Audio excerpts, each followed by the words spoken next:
En la presencia del Señor con gratitud y alza tu voz con jubileo.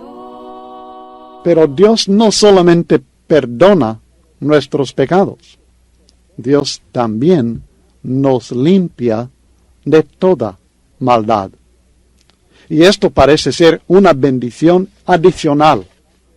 Si andamos en luz y practicamos la verdad, Dios no solamente perdona nuestros pecados cuando los confesamos, también nos limpia de aquella maldad que nosotros tenemos, pero que ignoramos. Y como consecuencia no podemos confesar, porque no sabemos que hemos cometido esta maldad. David menciona esto en el Salmo 19 y el versículo 12 al decir: ¿quién podrá entender sus propios errores? Líbrame de los que me son ocultos. ¿Usted quiere decir que no hay errores que usted comete y no se da cuenta de ellos? Claro que los hay. Hay muchos errores que son escondidos de nosotros, que los ignoramos, no nos damos cuenta. No estamos conscientes que hemos cometido alguna maldad. No reconocemos que es error lo que estamos haciendo. Y Dios, para aquel que está en Cristo, que la práctica de su vida es andar en luz, es practicar la verdad, y que aquellos pecados que reconoce los confiesa, no solamente perdona estos pecados, sino que nos limpia de toda maldad. Esto no significa que la ignorancia elimina la culpa. Por favor, con mucho cuidado y mucha atención. La ignorancia no elimina la culpa. Si yo lo hago conscientemente o inconscientemente, si lo hago con conocimiento o si lo hago en base a la ignorancia, si estoy consciente de mi pecado o si ignoro que estoy pecando, siempre soy culpable de pecado. La ignorancia no es excusa para hacer algo o no hacerlo. Siempre es pecado. Pero aquí me entiendo que el apóstol Juan está diciendo, como menciona David, que Dios nos puede limpiar de pecados que ni siquiera sabemos que hemos cometido, porque Dios toma en cuenta nuestra actitud y nuestras acciones al andar en luz, al practicar la verdad, y toma en cuenta nuestra actitud hacia los pecados que hacemos con conocimiento, es decir, los confesamos, y en base a esto, por gracia, nos limpia de la culpa por toda maldad. Siempre lo considera como maldad, lo nombra maldad. Y somos culpables, necesitamos ser limpiados, perdonados. Necesitamos que Dios nos limpie de esta maldad. Y esto es lo que Dios hace con la sangre de Jesucristo. Nos limpia.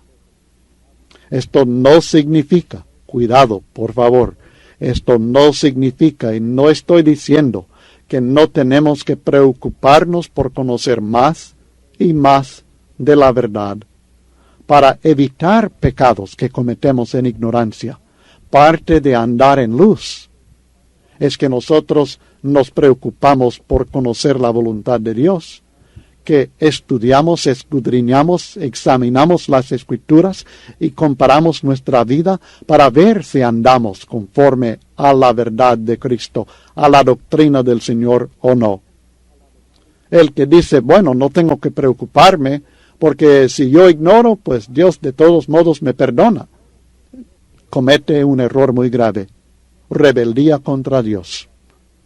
Él está diciendo, no me importa, no me preocupa, no me interesa saber lo que Dios quiere.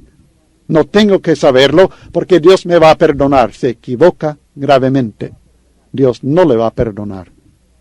Es necesario que nosotros estudiemos y nos examinemos, que conozcamos más y más de la verdad para evitar pecados que cometemos en ignorancia.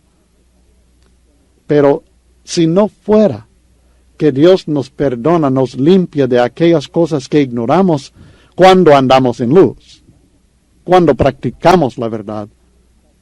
Todo cristiano cargaría pecados, porque ninguno conoce perfectamente todo cuanto Dios desea de nosotros. Yo no conozco perfectamente todo cuanto Dios desea de mí, y usted no conoce, aunque no lo sepa, usted no conoce todo perfectamente lo que Dios desea de usted. Estamos todos en el proceso de aprender la verdad y debemos estar en ese proceso. Eso es parte de andar en luz, es estar en el proceso de aprender la verdad y de practicar la verdad que hemos aprendido. Cuando no practicamos la verdad que hemos aprendido, ¿qué debemos hacer? Lo debemos confesar para que Dios nos perdone. Y cuando no practicamos la verdad que no hemos aprendido, ¿qué haremos?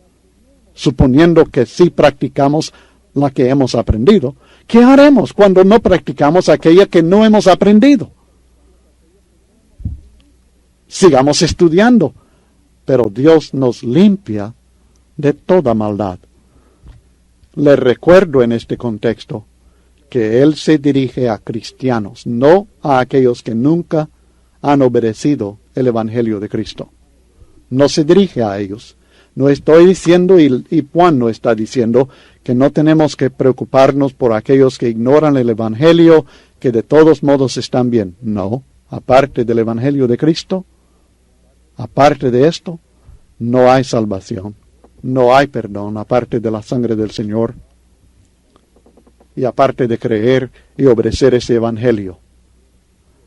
Pero dentro de Cristo, dentro de la gracia de Dios, ninguna condenación hay para aquellos cristianos que andan conforme al Espíritu. Esta es la bendición que pronuncia el apóstol Pablo citando a David en Romanos 4 y el versículo 8. La bendición de aquel a quien el Señor no inculpa de pecado. No es que no cometa pecado, no practica el pecado, pero no es que no cometa pecado, sino que el Señor no lo inculpa de pecado. Esta es la única manera que nosotros podemos tener comunión con Dios. Porque un pecado de ignorancia o no nos separa de Dios. La sangre de Cristo nos tiene que limpiar de todo pecado. Y esto es exactamente lo que nos ha explicado en el versículo 7, cuando dijo que si andamos en luz, como Él está en luz, es decir, si practicamos la verdad, tenemos comunión unos con otros, y la sangre de Jesucristo, su Hijo, nos limpia de ¿cuántos pecados? Todo pecado. Nos limpia de todo pecado. Los que conocemos y confesamos, y los que ignoramos, pero al conocerlos, dejaremos de practicarlos. Dios nos limpia de toda maldad. Así entiendo este texto de 1 Juan capítulo 1 y el versículo 9. Creo que puede ver cómo esto nos llena de confianza, de seguridad, de salvación. Somos salvos, perdonados, y mantenemos esta condición de salvación, de perdón, de vida eterna, de comunión con Dios. Aun cuando hemos cometido pecado, porque no es eso la práctica de nuestra vida, y porque tenemos la preciosa sangre de Jesucristo que nos limpia. ¿Cómo es que Dios nos limpia de toda maldad? El versículo 7 dice, es por la sangre de Jesucristo su Hijo que nos limpia de todo pecado. Ahí está el precio pagado por nuestros pecados, la forma en que Dios nos puede limpiar, y lo hace porque tal es su deseo, tal es su voluntad, tal es su decisión. Perdonar a todos aquellos que andan en luz. A todos hijos suyos. Todos sus hijos que andan en luz, Dios los perdona y les perdona todos sus pecados. Maravillosa bendición, maravillosa promesa, maravillosa seguridad y confianza. Tenemos comunión con Dios. tenemos vida eterna. En contraste nuevamente, en el versículo 10, y siempre está este balance en el escrito del apóstol Juan. Si decimos que no hemos pecado, le hacemos a él mentiroso y su palabra no está en nosotros. No debemos afirmar que no hemos cometido pecado alguno. Aquí está hablando de uno que dice, no he pecado. Estoy en la condición de haber evitado todo pecado. Dios dice al contrario, por cuanto todos pecaron y están destituidos de la gloria de Dios. Romanos 3 y el versículo 23. Y luego hablando a cristianos en Santiago capítulo 3 y el versículo 2, Santiago repite también de nosotros, porque todos ofendemos muchas veces. Todos cristianos, todos ofendemos muchas veces. De modo que esto de decir que no hemos pecado sencillamente, bueno, ya que Dios dice al contrario, nosotros le hacemos a él mentiroso. Le contradecimos y decimos, tú no tienes razón, Señor, estás equivocado, estás mintiendo, porque yo no tengo pecado, yo no he pecado. Nuevamente se refiere a actos específicos. Hay muchas maneras de cometer este error en situaciones específicas, de decir que no he pecado. Una forma de hacerlo es echar la culpa a otra persona. Yo no tengo la culpa. Es por culpa de él, o de ella, o de ellos, o de la situación. Le echamos la culpa a otra persona, o segundo, echamos la culpa a las circunstancias.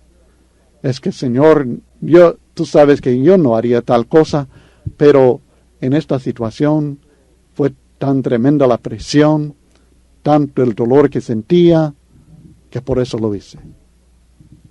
Y luego hay otra forma de hacerlo, y es por echar la culpa a Dios mismo. Es que Dios me permitió ser tentado más allá de lo que yo podía soportar. Yo sé que promete al contrario, pero no lo cumplió. Me abandonó. No había otro remedio. Dios me envió esta tentación. Dios me envió esta maldad a mi vida, esta prueba, y yo no pude soportar. Y luego la cuarta forma, la cuarta manera de cometer el error de decir que no hemos pecado, es por ponerle otro nombre al pecado. Por ejemplo, a veces le llamamos al prejuicio convicciones, a la soberbia el respeto a mí mismo, a la pereza demasiado ocupado, y al espíritu de mando, al querer ser jefe, la iniciativa. Pero Dios sabe lo que hay en el corazón, y llamarlo lo que querramos llamarlo siempre es pecado. Con esta actitud de decir que no hemos pecado, contradecimos una de las enseñanzas primordiales de las Escrituras, de la palabra de Dios. Y por tanto, no hay cabida para la palabra de Dios en nosotros. Su palabra no está en nosotros. 1 Juan 1 y el versículo 10. Pasando al capítulo 2 y el versículo 1. Y como ya comenté, aunque hay cambio de capítulo, pero no hay cambio de tema. Sigue hablando de lo mismo y sigue buscando este balance entre reconocer que somos pecadores y no practicar el pecado, pero confesar que sí pecamos, pero no tratar de seguir en el pecado, pero no negar que hemos pecado. ¿Nota? Dice, si decimos que no, que podemos practicar el pecado, andar en tinieblas, mentimos, nos engañamos. Pero si decimos que no tenemos pecado, nos engañamos. Pero si confesamos nuestros pecados, nos perdona. Pero si decimos que no hemos pecado, le hacemos a él mentiroso. Pero luego dice, hijitos míos, estas cosas os escribo para que no pequéis. ¿No acaba de decirnos que vamos a pecar, que no debemos negar que hemos pecado? ¿Que no debemos negar que tenemos culpa por nuestros pecados? Y luego nos viene diciendo, les escribo estas cosas para que no pequen. Está tratando de que comprendamos que no vayamos a ninguno de los dos extremos. Ni el extremo de decir que me he limpiado completamente y ya no cometo pecado, ni el extremo de decir, bueno, puedo pecar y no es cosa grande. De todas maneras, Dios me va a perdonar. Hijitos míos, estas cosas os escribo para que no pequéis. Y luego balanceando. Y si alguno hubiere pecado, abogado tenemos para con el Padre, a Jesucristo el justo. Vea el equilibrio de la enseñanza. No quiero que pequen, no lo hagan. Pero, si alguno hubiere pecado, no es que está condenado para siempre, sino que abogado tenemos para con el Padre, a Jesucristo el justo. Y Él es la propiciación por nuestros pecados, y no solamente por los nuestros, sino también por los de todo el mundo. De modo que el propósito del Espíritu Santo por medio de Juan, al revelar esta enseñanza acerca del perdón de pecados, que estudiamos en el versículo 9 del capítulo 1, su propósito no es para que sigamos pecando. La meta de Dios es que no cometamos pecado alguno. Esto es lo que Dios desea de nosotros. Es lo que Dios ordena, que no cometamos pecado alguno. Dios nunca autoriza a sus hijos a cometer ni el primer pecado. Dios nunca aprueba que algún hijo suyo cometa ni un tan solo pecado. Nunca lo aprueba. Nunca lo recomienda. Y nunca está permitiendo esto. Dios no desea esto para nosotros, porque Él sabe muy bien que el pecado es contra nosotros mismos. Es decir, que destruye nuestra vida actual y peor, nos destruye en la eternidad. Es contra nosotros mismos hoy día y también en la vida del más allá eternamente. Aunque es importante reconocerlo y confesarlo cuando pecamos, también es importante hacer todo lo posible por evitar el pecado. Y esto es lo que nos está recomendando en la primera parte de este capítulo 2, versículo 1. Le invito nuevamente a notar el equilibrio en la enseñanza del apóstol Juan en estos primeros versículos de la epístola, porque hace un gran esfuerzo el Espíritu Santo por medio de Juan por comunicarnos de una manera muy equilibrada la verdad acerca de este tema muy importante. Y lo hace para que evitemos dos errores muy extremistas que estaremos considerando. Pero note este equilibrio.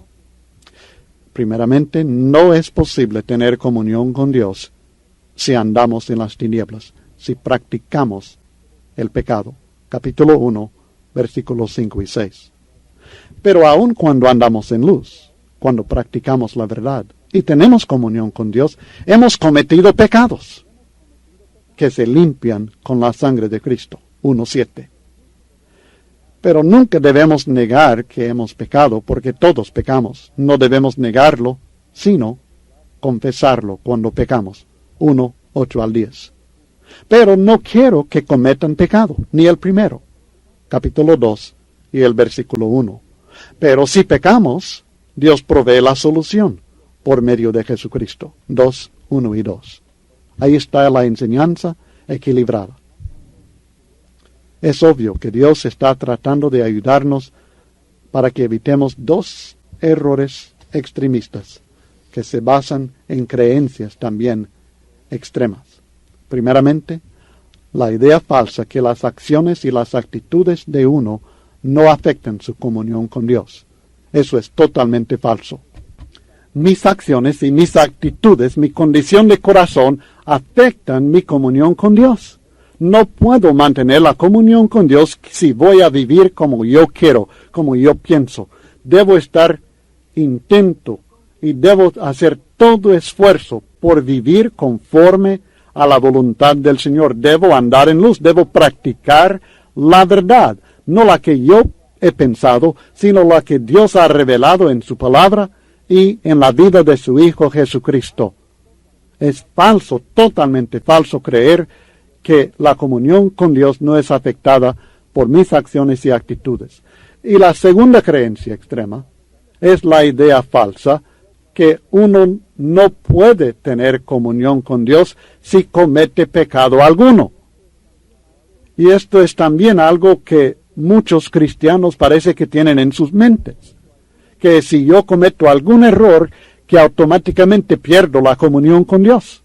Si cometo algún pecado, ya no tengo mi comunión con Dios. Fui salvo en un momento, el siguiente momento ya no soy salvo sino condenado. Y espero morir en uno de esos momentos cuando ando bien, cuando soy salvo, en vez de aquel momento cuando no, cuando he cometido algún error. Eso es falso, hermanos. No es lo que la Biblia enseña acerca de la comunión que Dios nos ofrece y la manera que Él nos mantiene en comunión con Él. Cuando practicamos la verdad, que no significa practicar perfectamente lo que Dios dice, pero es la práctica de nuestra vida, es la costumbre que nosotros tenemos en nuestra vida, es lo que acostumbramos a hacer día tras día, no perfectamente, pero es donde andamos, en luz. Nosotros tenemos comunión con Dios, porque la sangre de Jesucristo, su Hijo, nos limpia de todo pecado.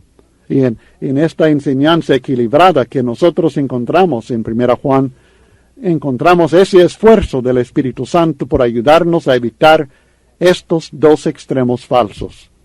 El primero, que da libertad a la persona a vivir como quiere. Y la segunda, que le quita toda confianza y toda seguridad de salvación a aquel alma que está con toda sinceridad y todo esfuerzo en la voluntad de Dios, tratando de cumplir con los mandamientos que Dios nos ha dado, pero reconoce que ha fallado y por eso no tiene confianza, porque cree que con un error ya se condenó. Eso es ley. Ese es el sistema de la ley, no el sistema de la gracia bajo la cual nosotros estamos viviendo hoy día en Cristo Jesús. Gracias a Dios por la sangre de Jesucristo y por la gracia de Dios, porque aunque ando en luz, no ando perfecto en mi propia vida, sino perfecto porque soy limpio por la sangre del Señor. Y así es que en el versículo 1 del capítulo 2 entra la frase, y si alguno hubiere pecado. Esto reconoce la diferencia entre la meta, que es no cometer ningún pecado, y la realidad, que es la comisión de pecados. No la práctica del pecado, sino la comisión de pecados. Si alguno hubiere pecado en determinado momento en su vida, en su andar en luz, también el cristiano comete pecado. Esta declaración condicional, si alguno hubiere pecado, señala algo que es probable. En el griego se llama condición de tercera clase, o sea, condición de probabilidad. Es probable que esto suceda, que alguno comete en cualquier día, cualquier momento, algún pecado. Cuando esto sucede, abogado tenemos para con el Padre. Nuestro abogado en caso de haber cometido pecado es Jesucristo. Y Él se encuentra con el Padre, pros, cara a cara, literalmente cara a cara con el Padre. Él está con Él y ahí permanece para hacer intercesión por nosotros. Dos versículos importantes en cuanto a esto, del ser abogado frente al Padre a favor nuestro. Romanos capítulo 8, versículos 33 al 34, también escribiendo a cristianos, ¿quién acusará a los escogidos de Dios? Dios es el que justifica, es decir, Dios es el que los declara inocentes. Usted los acusa, Dios dice, no, son inocentes. ¿Quién es el que condenará?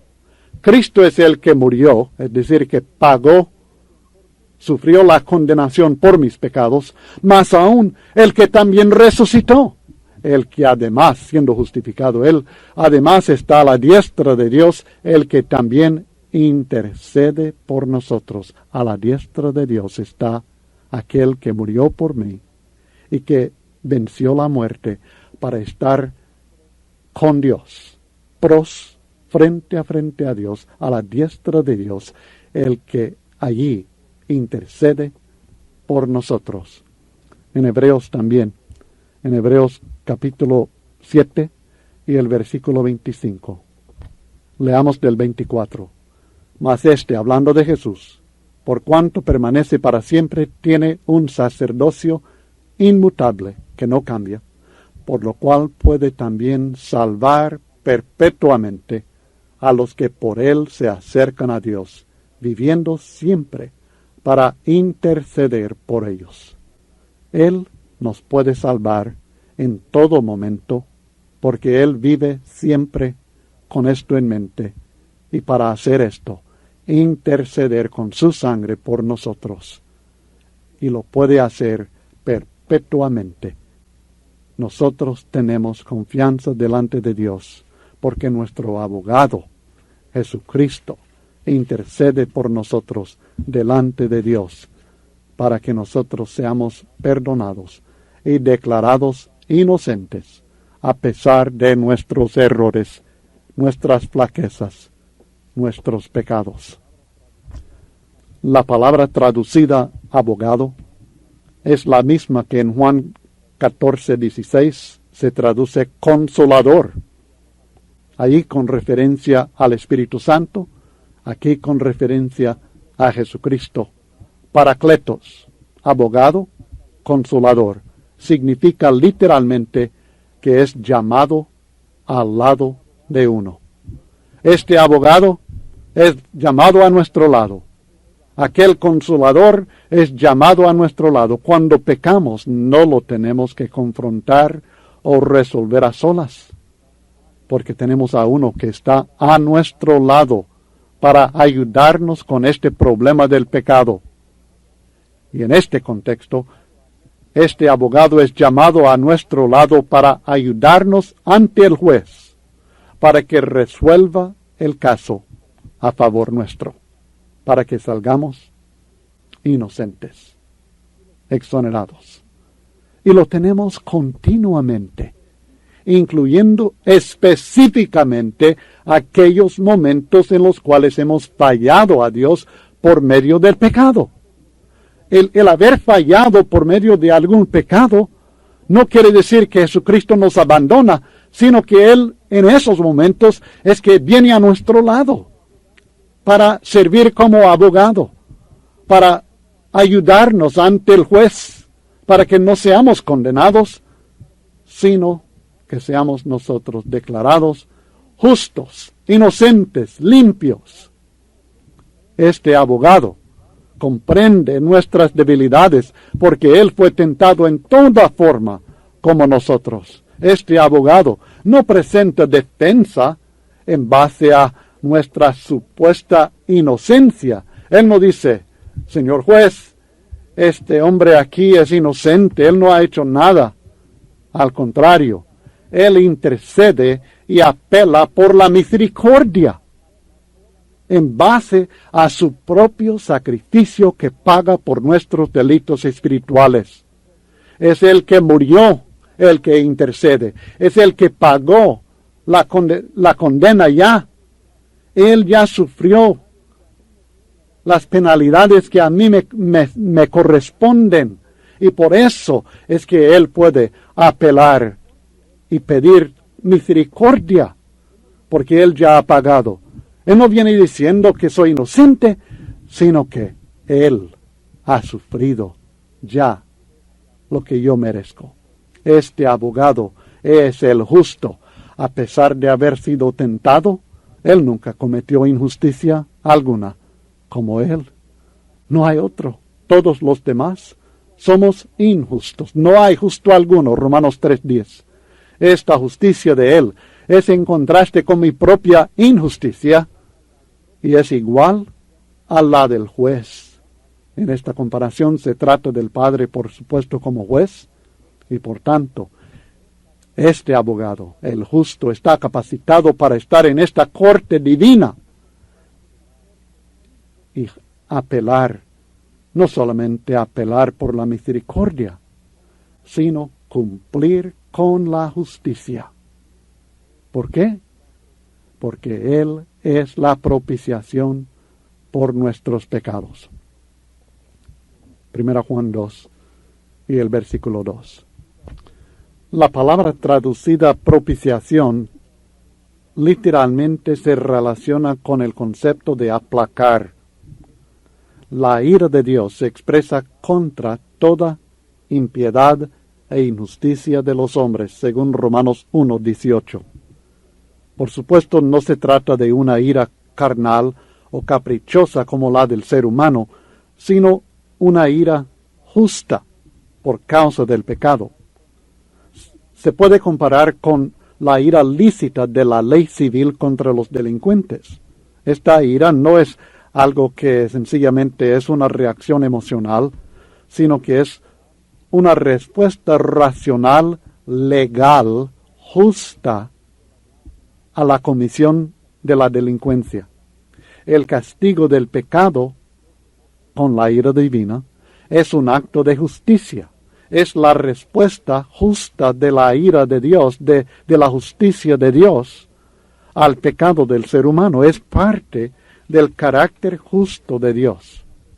De modo que, en este caso, el propósito de la propiciación es aplacar la ira justificada de Dios contra los seres humanos por causa de nuestros pecados. Pero, en contraste con lo acostumbrado por los paganos, que ofrecen sacrificios de su parte para aplacar la ira de sus dioses, Dios, nuestro Dios, el Dios verdadero, Él mismo provee el sacrificio.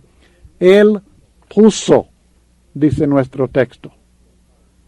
Abogado tenemos con el Padre, y Él es la propiciación por nuestros pecados. Dios lo puso como propiciación, según Romanos capítulo 3. Es decir, que Dios mismo, en la persona de Cristo Jesús, es el sacrificio que paga por nuestros pecados, que aplaca la ira justificada de Dios. Otro aspecto interesante de esta palabra es lo que encontramos en Hebreos capítulo 9 y el versículo 5, donde esta misma palabra es usada para designar la cubierta o tapadera del arca del testimonio, llamado el propiciatorio.